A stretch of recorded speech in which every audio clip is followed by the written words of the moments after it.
Well, hello there everyone. I'm wearing the YouTube reviewer's uniform, I've got my plaid shirt, and my branded merchandise on. That can only mean one thing. It's time for a Justice League review. To the excitement of presumably somebody, Zack Snyder's Justice League is now upon us, or the Snyder Cut as it's being referred to. So, since I was able to watch it in a timely manner, I thought, why not make a review while it's still algorithmically bankable for me? Before we get started, I'm not going to be addressing any of the politics or the drama around the film. If you know, you know. If you don't know, you don't need to know. I don't think it's relevant to the film. I want to approach this film as its own thing, which is why I'm going to be trying, it won't be as easy, to refer back to Whedon's 2017 version as little as possible, but obviously it, in a sense, being a remake, I'm going to try and focus on the merits of it. This is Zack's vision, this is the work, the magnum opus of visionary director Zack Snyder, so I'm going to treat it as if it exists in a vacuum and it's its own thing, okay? With that out of the way, this film is such a fucking mess, I really don't know how to approach. I can't really structure a normal review the way I would do with anything else, so instead I've decided I'm going to take a leaf out of Zack's book and I'm going to break it into parts arbitrarily for no real reason. So, with that being said, let's begin. Part 1 is the list of pointless scenes. Some people have contended that this film being 4 hours long is justified because everything that's in the film needs to be in there. This is complete bullshit. And so I thought, first off, right off the bat, I have compiled a list of all the scenes in the film that you could remove from the film and the film would not be in any way impacted. I don't have any way of totting up all the time these scenes take, but I'd estimate you could have easily cut this down to a 3-hour movie, which would still be fucking long. But this film did not need to be 4 hours. Anyone who tells you it needed to be 4 hours is talking out of their shite pipe. Right off the bat, Batman's first meeting with Aquaman. And in fact, let me just segue off here. I'm now going to edit and shove in a part 1.5 into my part 1, which might seem a bit disorienting, but if you've seen the film, it's actually quite true to form. So, without further ado, let's do part 1.5. Let's talk about structure. You may have heard the phrase, or the general belief, that a good movie should always be 2 steps ahead of its audience, not the other way around. You want to be surprised, you want to be caught off guard, you don't want to be going, and now this will happen. We've got our first meeting between Batman and Aquaman. Batman's purpose is, he's going around, he's trying to get all the meta-humans, I think is how they're referred to, so he can form the Justice League. So, he goes to this little, I assume they're Nordic, I think they're Nordic, they look blonde and blue-eyed, and they seem to be singing, they sound like they sing Sigur Rós songs at one point. And Jason Momoa is there, acting as the translator between the village elder and Bruce Wayne. As an audience, we know that Bruce Wayne knows that Jason Momoa is Aquaman because he watched the hilarious teaser trailer that's in Batman vs Superman, where he comes out and pokes the camera with his wee trident. So we know that, but only Jason Momoa doesn't know that. But for some reason, rather than just going, listen mate, I know you're Aquaman, can we have a wee chat? He goes all round the houses doing this rigmarole, pretending he doesn't know who he is. But eventually, Jason Momoa says, well, if you give me $1,000, I'll pass a message along, maybe my Aquaman will get in touch with you. Bruce Wayne then says, I'll give you 25 grand if I can speak to him right now. But at the point this happens, the village elder suddenly goes, how fucking dare you? Who do you think you are? Apparently, I suppose the point's meant to be that he's offended, that Bruce thinks he can just buy what he wants. But 2 seconds earlier, Jason Momoa just said, give me $1,000 and I'll see what I can do. So why is it only offensive once Batman goes, I'll give you even more than that? Ultimately, the scene concludes with Bruce reaching into his jacket and handing what appears to be about 100 grand to Aquaman, who I assume then gives it to the village elder, because what the fuck does a fishman want with money anyway? Oh, it's also ultimately revealed at some point in that scene that Bruce can speak whatever lingo it is they're chatting between themselves. Now that we've established all that, let's restructure this scene as if it was made by someone competent. So, we're back in the village. We set it up exactly the same. He walks into the village, he walks into this little building. Bruce and the Elder are having the conversation, and they're speaking in English because it's already been established that the village elder can speak English. But every now and then he's peppering in a bit of his own tongue to the rest of the villagers, and they're all having a good laugh at Bruce's expense. Bruce is looking around, pretending he doesn't know what's going on, you know. Eventually, the man, the village elder, says, if you give me a grand, I'll pass a message along. Maybe Aquaman gets in touch. That's when Bruce says, I'll give you 25k, but he says it to them in their language, which shows, oh, actually, the entire time I've known what you're saying about me behind my back. And that's a night wee Batman moment. It's like, oh, he tricked you, he made you think he was dumber than he actually was. Don't get me wrong, it's not amazing, but it'd be more clever than what they did. And at that point, that's when a voice from the back of the room goes, why are you so concerned about trying to speak to this Aquaman guy anyway? Camera pans round, bam, there's Jason Momoa. Then the rest of the scene can play out exactly the same. Just like that, you have an actual structured scene from a film that has pacing and builds up to an actual reveal. Now that we've fixed that scene, we can take it all and throw it in the fucking bin because it's pointless either way. Because at some point later in the film, Aquaman saves a guy who's like his ship's sinking, and he picks him up, brings him into the bar, drops the guy off, takes a bottle of whiskey and fucks off.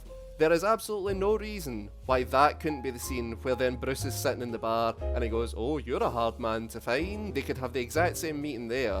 One of those scenes is sufficient. You don't need both. The intro scene where he goes to meet Aquaman, the point of that scene in Snyder's version, I think, was to show that Bruce is having trouble actually getting the meta-humans to come together. You could have adequately explained that with just having him have a conversation with Alfred about how Wonder Woman told him to fuck off. One way or the other, the initial Aquaman scene is completely useless. You could cut it out of the film and it would mean nothing, or you cut out the scene of him saving someone because, again, it means nothing.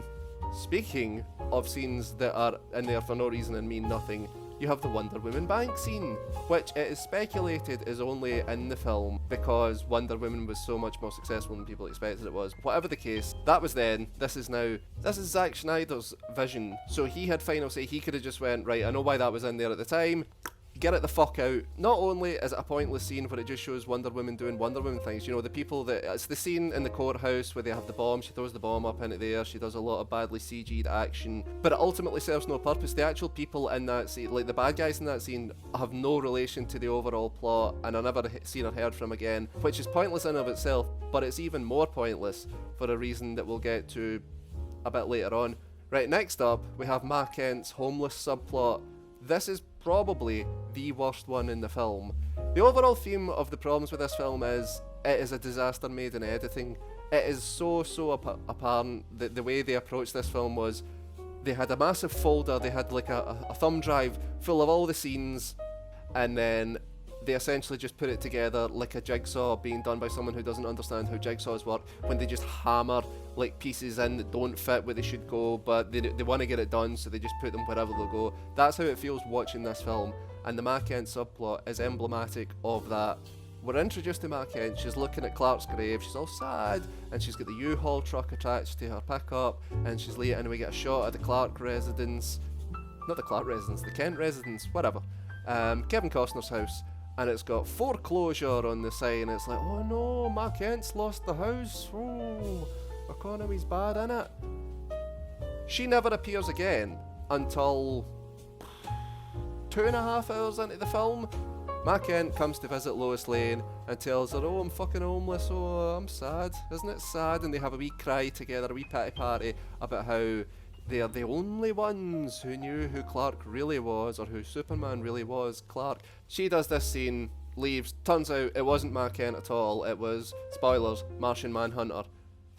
So, really, the only times Ma Kent actually appears in this film that I can remember is the right at the start when she's looking at the grave, and then, after Superman's resurrected, she turns up at the farm to have a wee cry and be happy that he's back to life.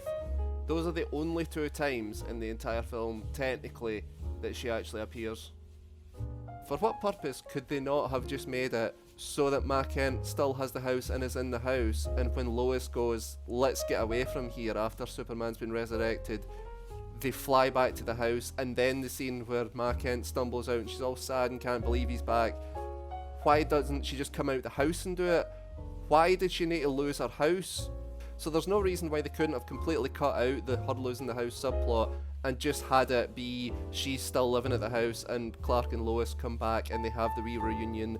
Then they have the scenes of Lois and Clark talking about getting married, and then him going, but before all of this, before we go back to normal, I have to go and kick Steppenwolf's. Jesus Christ, we're only 3 in. There's like 30 bullet points here and I've already recorded 20 minutes. So as I mentioned, the Wonder Woman scene with the bank is useless. The reason, not only is it useless, it's extremely bad editing and bad pacing, because at the mother box scene where Steppenwolf first appears, and we'll get to him, where they talk about having to shoot the arrow that will light the fire, and then they go, it's been so long, men won't know what it means. And then Diana's mum goes, she will. In a well-made film, that would be an allusion to then cut to our first appearance of Wonder Woman in the film. You know what I mean? That's how you structure something like that. Saying, oh no, she will, is meant to allude to, now we're going to get into the Wonder Woman portion of the film, but we've already had the bank scene, so we already know that Wonder Woman exists, so that doesn't make any sense. Again, if you weren't editing this completely at fucking random, how you would have done that is, mother box scene, mother box gets stolen, we need to throw the arrow of Artemis, men won't know what it means, she will, cut to Diana in the museum, dusting the statue, dressed completely inappropriately by the way. I don't know why she's dressed like she's going to a fucking Milan fashion show while she's up a ladder in high heels, dusting ancient stuff, but whatever, I don't know. So she's dusting away at the wee statue, having a conversation with her co-workers, very, very important stuff, very interesting, and then she turns around conveniently on the TV as a news story about the fire burning over in Crete. That should have been our first intro to Wonder Woman in Justice League. But the more I thought about it, then I thought, actually, the entire scene, there is a bafflingly stupid scene where she goes to Crete to where the fire is. She does this weird Indiana Jones pish where she takes the arrow and reads a bunch of cave paintings that thankfully had survived and told her a massive plot dump. First of all, I don't understand why she didn't dress up as Wonder Woman so that she could then go and talk to the guy's guard and say, listen lads, you know me, Wonder Woman, might have heard of me. Pretty big deal. I know what that arrow's about. Can I go and pick it up? I'll take care of this. You just can clock off and I'll meet you down the pub for a pint later. Instead, she skulks about like fucking Solid Snake, picks up the arrow, takes it, does the stupid National Treasure MacGuffin crap. Why would it not have been simpler for her to just see the arrow on the TV burning, the burning flame? Because remember, men won't know what it means. She will. And then you just cut all that pish out and she just goes straight to Bruce and goes, right mate, we've got a fucking problem. And then goes into the Darkseid backstory. Next up, we have Steppenwolf having a Zoom meeting with who I think is meant to be his brother. If he's got the same wee chin spike things. Anyway, there's a conversation with them which exists only so that they can deliver in the most obvious, blunt way possible Steppenwolf's backstory and his motivations. Which I must say, to be fair, and I'll go over this more in the good part, his backstory, all that is better, but the way they deliver it is complete pish. Because it's literally, it's like something out of a fucking anime, a bad anime, where it's, oh my god, Steppenwolf, you are the bad guy who did this, and then you did this, and now your motivation is to do this. Yes, I am Steppenwolf, I am the bad guy who did this, but now I seek this, and then I'm going to do this. I will now explain my motivations to you. They also reiterate it numerous times through the film, so they could have done it at any point. This scene didn't need to be in the film. Another pointless scene comes following the awful Gal Gadot voiceover of the Darkseid intro. Following that, you get an overly long forging scene where it shows how the armies of Man, Atlanteans and Amazonians each made a casing for the mother box. They could have easily just had it, we packed them in some boxes, put them on a pedestal, except for the humans who for some reason decided the best thing to do with theirs was bury it 3 feet underground. But that scene is just, you could have cut that out and just had it show each kingdom putting their box wherever they put it up their arse. I don't give a fuck. Right, so the Wonder Woman bank scene was bad. Well, it wasn't bad. The Wonder Woman bank scene was useless. The Batman horse scene, Aquaman intro was useless. But those scenes were at least alright. Those scenes were, they were fit. Well, actually, the Aquaman scene was shit. The Wonder Woman bank scene was at least a good scene. It's just, it didn't need to be in the film. The Flash pet shop scene is one of the worst things I've ever seen in my life. Ezra Miller, I remember being moderately amused by his comments in the original. Some of them were fucking horrendous. Like brunch. Like, what is brunch? You wait in line for an hour for essentially lunch. But in this, it's like they just dialed everyone up to 11 and he does not shut his fucking mouth and it is insufferable. But all of this is a precursor leading up to the fact that we're going to see a Flash scene where the Flash does something and you see all his power and it's like there's a car crash and he runs out and he has the stupidest run that I've ever seen in my life. I think that when the Flash runs, his feet get really, really hot. So because he's in his civvies when he does this, his shoes disintegrate and his feet are getting too hot touching the ground. But it's not really very well communicated visually. So instead, it just looks like he's running like an absolute fucking goon. The only good thing in that scene is there's a bit where he pokes the glass with his finger and it just distorts and bursts open. That was a mildly cool visual. But everything else in that scene's completely pointless because the later scene where he meets Bruce Wayne in his little hideaway factory and Bruce throws the Batarang at him and he does his Flash power and catches it, that's all you need. That perfectly explains what Flash's powers are. Now we get to the cyborg portion. Bear in mind, this is still part 1. This is just the pointless scenes. We still have a lot to get through. The cyborg stuff, I've heard people who have praised this film say that Cyborg makes so much more sense now. They give him so much more backstory. That's technically true in the sense they give him so much more backstory, but that's not a good thing because most of it's fucking useless and you could have intuited it just from watching. Like, there's nothing that they added that wasn't already apparent from what was brought forward from the Whedon version. For example, there's a bizarre scene where he's playing a football game and intercut with the football game is a scene of him sitting outside the principal's office while his mum goes to bat for him because he hacked his friend's grades and gave her better grades because her family lost their house and that meant her grades got bad, and so he gave her good grades because she deserved good grades even though she didn't earn them. Like, yeah, I mean, I get it, it's meant to show you that, oh, he's got a heart of gold, he cares for other people, he did this thing, but the thing he did was wrong. Like, his friend didn't earn those grades, so why did he do, like, I don't know, that scene just felt completely out of place. It didn't need to be in there, much like the football scene it's intercut with, which just shows he's really good at football, but then he looks up at he gets the touchdown, yay, touchdown, hand egg for everyone, and he sees his mum and she's like, yeah, my son's good at hand egg, but then he looks at the seat next to mum and it's empty because Miles Dyson isn't there. So then it cuts to them in a car and try and guess what's about to happen. And they're driving along talking about, oh, I'm so proud of you, son. And he went, I wish Dad was proud of me. Then he starts crying, which is really weird because he's like a nearly grown-ass man and he just starts crying about the fact that his dad didn't come to his football game. Again, I know what they're trying to do, but it just comes across as really erratic and makes him look unhinged. But luckily that scene is then rear-ended by the truck crashing into the fucking car. So that was that. But the point I'm driving at is, the football scene and the Princess scene are fucking useless. Cut that out and just have mum and son in the car driving. He could just flash back to that and remember, oh, we were talking about, oh, Dad's never there. Oh, well done at your football game, son. That we didn't show, but it's been established you're a footballer. You done so great. Oh, it would have been better if Dad had been there to see, establish conflict, have tragedy, done. That's all you needed. You didn't need we didn't need to see a fucking slow motion football match. We didn't need the principal shit. Out. Oh, I almost forgot. There's also a wonderfully charming scene where Alfred teaches Diana how to make a cup of tea, which is very, very... Jeremy Irons is one of the best things about this film. And right now I'm praising a scene where he teaches a woman how to make a cup of fucking tea. It's very charming. Jeremy Irons is very charming, but it does nothing to advance the plot.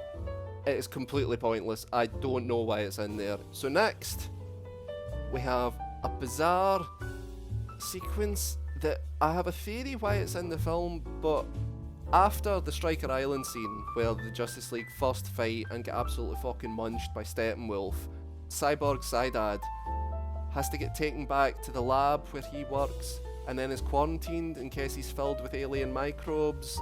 Again, I know it's so that Saidad's in the building later on for something that happens, but he works there, so why wouldn't he be there anyway? What is the point of the quarantine scene? And the only thing I could come up with is it's some sort of COVID allegory or a reference to that, but I don't know why that needs to be in the film. Luckily, that leads us into yet another hilarious scene where they get the Flash, the most awkward and inappropriate person available, to pose as a soldier and infiltrate. You might remember this scene from the Ween movie, and it's just as utterly hilarious and side-splitting as it was in that version, where he is doing, and he's awkward, and they've swiped his card, but Cyborg hasn't finished hacking the system yet. They got through, brilliant, wonderful. So now they're all inside the lab, at which point, following the little tactical espionage action, Cyborg just then hacks the systems of the lab to evacuate all the labs with a false alarm.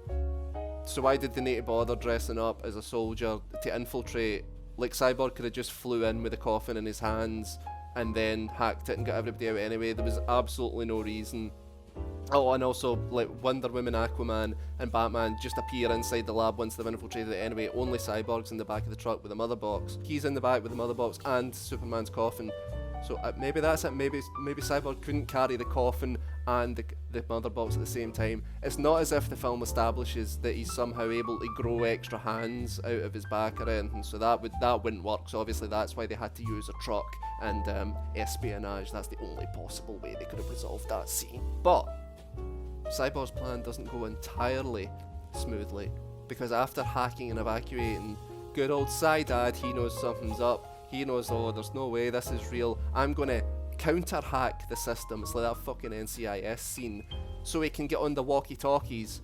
Because apparently walkie-talkies are wired into the overall security system of the building, even though walkie-talkies operate on radio frequency and would work regardless of whether the security, like CCTV and everything, had been hacked. But whatever, he has to hack in to get control back so he can then use the walkie-talkie, so he can then radio the security chief to say, this is a false alarm, everybody come back in. At which point then the doors open, Cyborg and the Justice League walk past, and Cyborg does a wee nod to his dad, at which point his dad immediately goes, oh, sorry, no, I was wrong, it isn't a false alarm, everybody get out, make sure everybody gets out, this isn't remotely suspicious, is it? How about instead, to restructure the scene and have it make sense, instead of trying to tell everyone, Miles Dyson hangs about and goes, wait a minute, something's fishy here, maybe this is the Steppenwolf guy coming back, because I'm crazy, I'm going to hang about in case there's anything I can do to stop him, but I don't want to endanger anyone else, so I'll let them all think that there really is a problem. And then he discovers what's actually happening when Cyborg and everyone comes in, so then that's why he's hanging about, and then he follows them into Superman's ship, watches everything he does, and then he grabs the mother box, knowing that that's because Steppenwolf was asking where is this box, and he knows, Steppenwolf knows, he's looking for it, so he might come and find. And then that plays into the scene that comes up. That would have made a lot more sense than him, for no reason, hacking the hack, and then having a stupid wee radio conversation. But what do I know? Anyway, pointless scene, another one down. Oh, I almost forgot about this one. For some reason, the Batman and Diana isn't the only romance subplot in this film. There's also the subplot of Cyborg, I think, wants to fuck the Batwing, because when he arrives at the Batcave or the Bat Hangar, he starts talking about how she wants to fly. So then there's an almost immediately resolved thing where once they need to use the Batwing, Cyborg has magically talked it into flying. I have no idea why that's in the film. It's established early in the film that Bruce is having trouble getting the Batwing to fly, and like, all the minds at Wayne Tech couldn't make this fly, but I need it to fly, so I'm going to do it. I don't know why that had to be in the film instead of him just going, I have a Batwing now, maybe that'll come in useful someday, like when we have to go to the middle of not Chernobyl. Oh, speaking of pointless scenes that thankfully aren't in this film, and this is, I mean, I could have put this in the upcoming good part section, but it is worth mentioning the bizarre Whedon thing of the family, the single family that lives in Chernobyl that was in the first one. That's all gone, and the film is certainly better for the fact that that isn't there, because that made no sense, and it was just a Whedon-esque attempt to insert humanity into the film, and it was stupid and dumb. So that's one pointless scene that Zack Snyder had the good sense to not put in the film. Instead, he just replaced it with 24 other pointless scenes. So one step forward, multiple hours back, and now we're into the epilogue. The epilogue, which is, it gave me flashbacks to when I was watching It Chapter 2, and that film ends about 4 times. There's like 4 points where you go, and credits. Oh, there's a bit more. And credits. Oh, we're still going. And would you just please fucking finish? I've had enough. There is a bizarre scene where it shows. Well, it doesn't show. This is why this is what makes it pointless. Lex Luthor breaking out of Arkham Asylum, except he's already broken out, and there's a bald guy facing the wall in his cell, and turns around. Oh, it's not Lex Luthor. Bet you didn't see that coming. And then immediately he's on his boat, so he can start talking to, spoilers, Deathstroke cameo. Deathstroke, by the way, it looks like a fucking cosplayer. It's one of the worst suits I've seen. That could have simply just been Deathstroke arrives in the boat, there's Lex Luthor, and he's like, what the fuck, I thought you were in Arkham. And he went, oh no, I felt rehabilitated, so I left. The scene in Arkham doesn't explain how he escaped, it just shows he's escaped, but him being on the boat shows us he's fucking escaped. So you don't, one or the other, you don't need both.